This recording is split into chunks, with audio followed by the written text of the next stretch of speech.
Bismillahirrahmanirrahim. Assalamualaikum warahmatullahi wabarakatuh. Alhamdulillahi rabbil alamin. Wassalatu wassalamu ala rasulillahil karim, nabiyyina Muhammadin wa ala alihi wa sahbihi ajma'in, wa ba'd. Saudara-saudariku sebangsa setanah air, semoga kita semua dimanapun berada senantiasa diberikan kasih sayang sempurna oleh Allah Subhanahu wa Ta'ala, dilindungi, disehatkan, dan diberikan bimbingan dalam beraktivitas sehingga mampu mengkreasikan berbagai jenis kebaikan dalam aktivitas kita yang dapat meringankan hisab kita di akhirat kelak, insya Allah.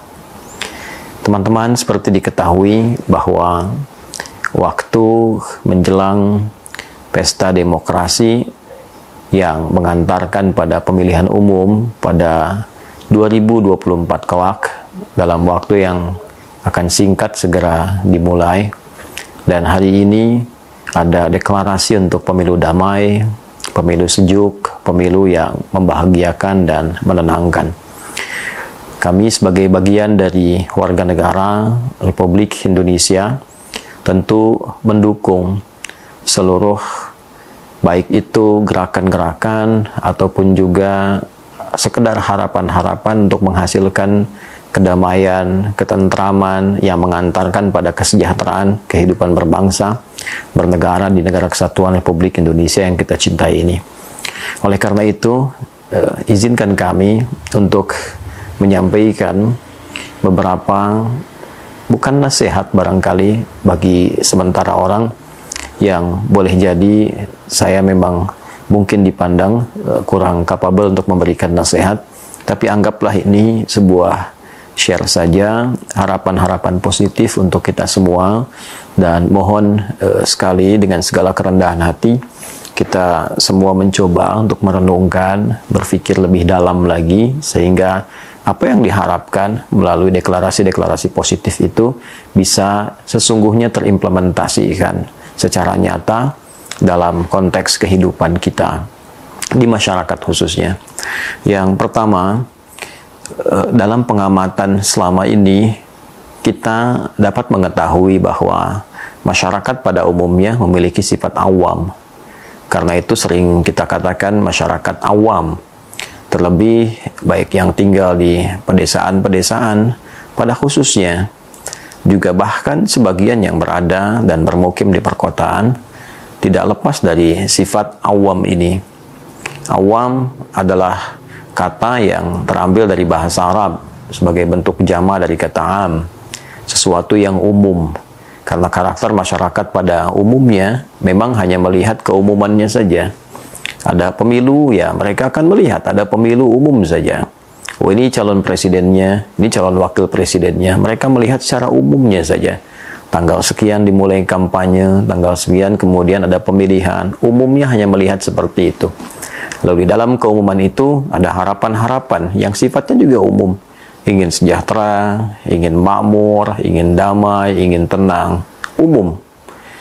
Nah, di balik keumuman ini, biasanya secara fitrah, sifat-sifat umum ini akan menjadi khusus bila ada satu stimulus, satu dorongan-dorongan untuk menggerakkan sifat umum ini menjadi lebih khusus. Dalam konteks ini, penggerak kepada kekhususan, atau kalau kita kembali ke dalam bahasa kimia ada yang disebut dengan katalis, ya, yang mempercepat, yang mendorong pada sesuatu, itu tentunya semua akan bersumber pada kalangan elit. Nah, di elit inilah baik yang terkait dengan capres, cawapres itu sendiri, ataupun juga tim di balik itu, baik itu tim yang sifatnya khusus, baik itu tim yang sifatnya juga bekerja secara administratif, itu yang akan memberikan dorongan-dorongan, stimulan-stimulan ini yang akan menggerakkan masyarakat dari sifat umumnya kepada sifat khusus. Secara lebih tegas, saya ingin menyampaikan kepada para elit, baik elit-elit di politisi ataupun juga praktisi-praktisi yang memfasilitasi lembaga-lembaga survei, penggerak-penggerak, organik-organik yang ada di lapangan, yang barangkali secara langsung atau bahkan tidak langsung menjadi supporter, tim support, tim pendukung di antara sekian paslon ini, Nah, ini yang saya sangat mohonkan supaya bisa mengkreasikan segala bentuk platform-platform kampanyenya ataupun arah-arah untuk menarik dukungan masyarakat yang umum kepada paslonnya itu dengan cara-cara yang mendamaikan. Karena masyarakat itu sejatinya sudah damai. Ini bergantung kepada elitnya. Mau dibawa kemana masyarakatnya? Kalau elitnya dalam konteks perbincangan publik hanya menyajikan satu pertikaian, ya yang saling merendahkan, tidak menghadirkan satu barangkali ya tampilan-tampilan positif dalam konteks berargumentasi atau menghadirkan gagasan-gagasan, tentu masyarakat hanya akan terbawa arus saja. Oleh karena itu, kalau di kalangan elit deklarasi dan mengajak masyarakat damai, pada awalnya elitlah yang pertama kali harus mempraktikkan kedamaian itu.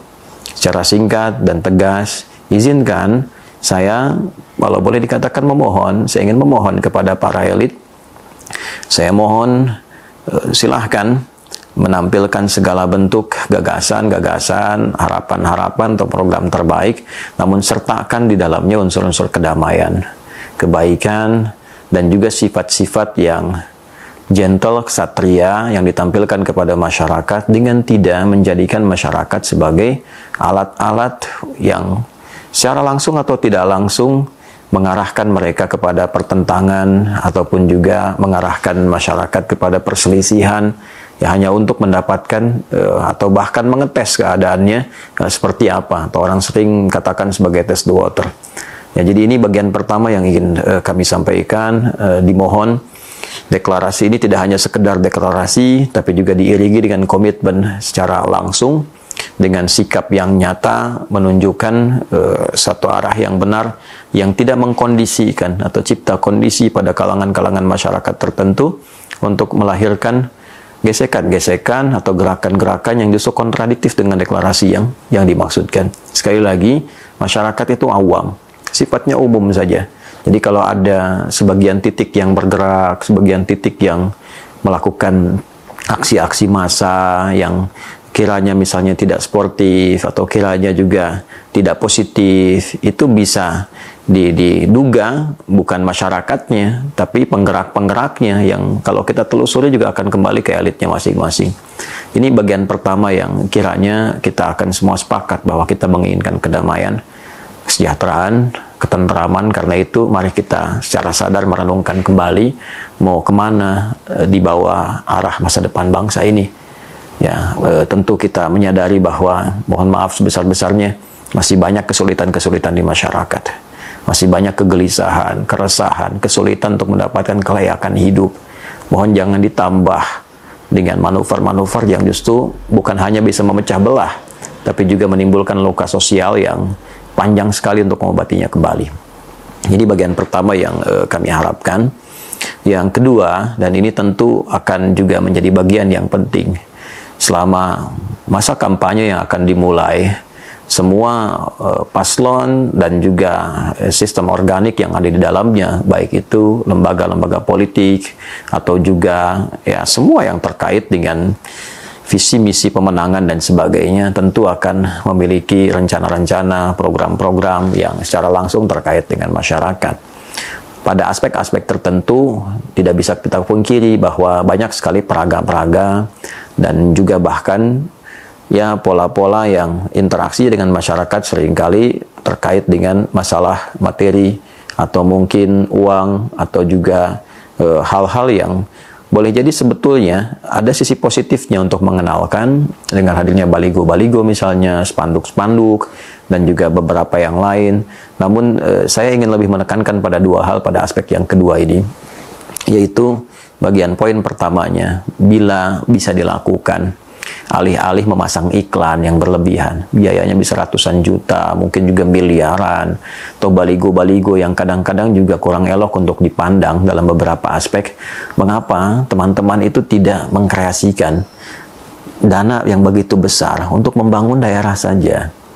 Kan bisa kalau teman-teman misalnya punya anggaran yang cukup fantastis dan sebagainya, alih-alih dibikinkan baligo, alih-alih dibikinkan iklan yang terlalu berlebihan, kenapa teman-teman tidak mitigasikan dari 38 provinsi di Indonesia ini?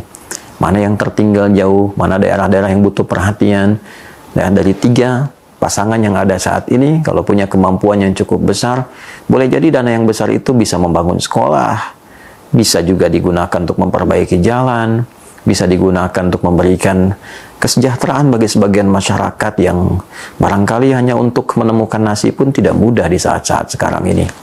Maka jika semua itu bisa dialihkan dan pesta demokrasinya untuk pengenalan peraganya ditampilkan dalam bentuk gagasan-gagasan, calon-calon ya perwakilan misalnya, anggota-anggota DPR dibandingkan pasang-pasang baligo dan sebagainya, kenapa tidak terjun menyapa masyarakat saja, melihat barangkali ada jalan yang kurang rapi. Ya, kalau dari satu daerah itu ada 50 calon, 50-nya bisa ketemu, saling duduk, kemudian melihat, oh ini daerah ini butuh perbaikan jalan, di sini sekolahnya itu kurang bagus, di sini ada sekian orang masyarakat masih di bawah kemiskinan. Lalu dengan harta yang mereka sudah siapkan, tadinya untuk dibuat baligo atau dibuat yang lain-lain, atau bahkan na'udzubillah untuk memberikan itu sebagai bagian dari, ya saya tidak bisa mengatakan suap atau sogok atau yang lainnya, itu terlalu kurang baik untuk diungkapkan. Tapi alih-alih demikian, lebih baik digunakan pada yang positif tadi, lalu 50-50-nya duduk, diberikan ruang di masyarakat, barangkali di situ bisa menggunakan tempat-tempat yang sangat terbuka, memperkenalkan diri, menyampaikan gagasan tentang daerah itu, dan masyarakat bisa menilai. Dan ini sesuatu yang sangat fair. Dan inilah yang disebut dengan demokrasi yang sesungguhnya, ketika itu bisa dilakukan dengan baik. Pun demikian, dari ke atasnya, capres, cawapres, dan seterusnya, jika ini juga bisa dilakukan, maka dana-dana yang disiapkan itu lebih bisa tepat guna. Dari konteks juga pemerintah menyiapkan dana akan lebih efektif untuk bisa dilakukan. Atau dana-dana pemerintah khusus disiapkan untuk memfasilitasi pengenalan-pengenalan para capres, cawapres, dan gagasan mereka, serta dana-dana yang dimiliki oleh capres, cawapres, serta pendukungnya, bisa digunakan untuk pola-pola seperti tadi. Sekalipun diatur, gagasannya disampaikan, perbaikannya muncul, itu lebih efektif digunakan dibandingkan dengan penggunaannya pada sesuatu yang boleh jadi jika ditimbang secara akal yang sehat, hati yang sehat, mungkin akan kurang efektif ya, sangat mubazir kiranya bila itu terlalu dibanyakan pada hal-hal yang artifisial sifatnya. Nah, kemudian bagian keduanya, pada aspek yang kedua ini, saya ingin menegaskan bahwa kedudukan, apapun yang diharapkan, pada hakikatnya itu amanah yang dititipkan oleh Sang Pencipta, oleh Allah Subhanahu wa Ta'ala. Jangan terlalu berlebihan. Saya ulangi, jangan terlalu berlebihan. Dan tidak perlu menggunakan cara-cara yang tidak positif. Karena kalau Allah tidak berkehendak, tidak mungkin semua itu bisa diraih. Semua itu bisa terjadi. Agar tidak memberikan dampak yang tidak baik, menghadirkan stres, lelah, bahkan saling bertikai lagi, yang itu sesungguhnya menimbulkan luka yang cukup dalam dan panjang sifatnya.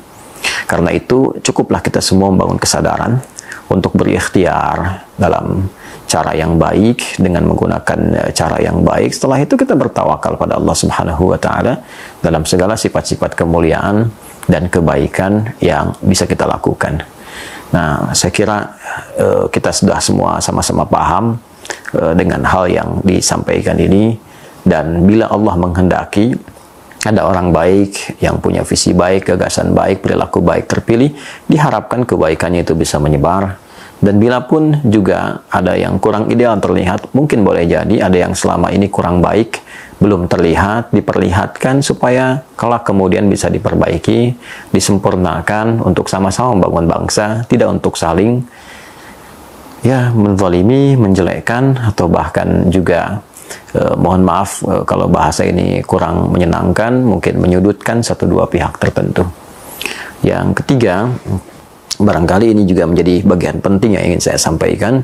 Saya memohon kepada seluruh elit, juga paslon, pasangan calon capres, cawapres, juga kandidat-kandidat untuk legislatif, agar tidak secara pribadi melibatkan saya dalam kampanye-kampanye politik praktis, baik itu mengambil potongan-potongan video ataupun poster-poster tertentu, karena saya ingin tegaskan bahwa dalam kontestasi ini saya tidak terlibat dalam politik praktis sedikit pun, tidak menjadi bagian dari baik itu tim support ataupun tim sukses satu bagian paslon manapun. Jika Anda ingin datang dan meminta doa, saya doakan dan mudah-mudahan Allah berikan hidayah yang terbaik untuk kita semua. Tapi mohon untuk tidak melibatkan saya pribadi dalam kontestasi politik praktis ini, sehingga saya bisa mendapatkan kesempatan yang lebih luas untuk memberikan pencerahan dan lebih kepada memberikan bimbingan ke masyarakat secara menyeluruh, karena yang kita butuhkan saat ini pencerahan itu lebih banyak, kedamaian, ketentraman lebih banyak dibandingkan hanya sekedar harapan-harapan praktis yang ingin diraih dalam masa yang singkat, tapi boleh jadi menimbulkan salah persepsi yang cukup panjang.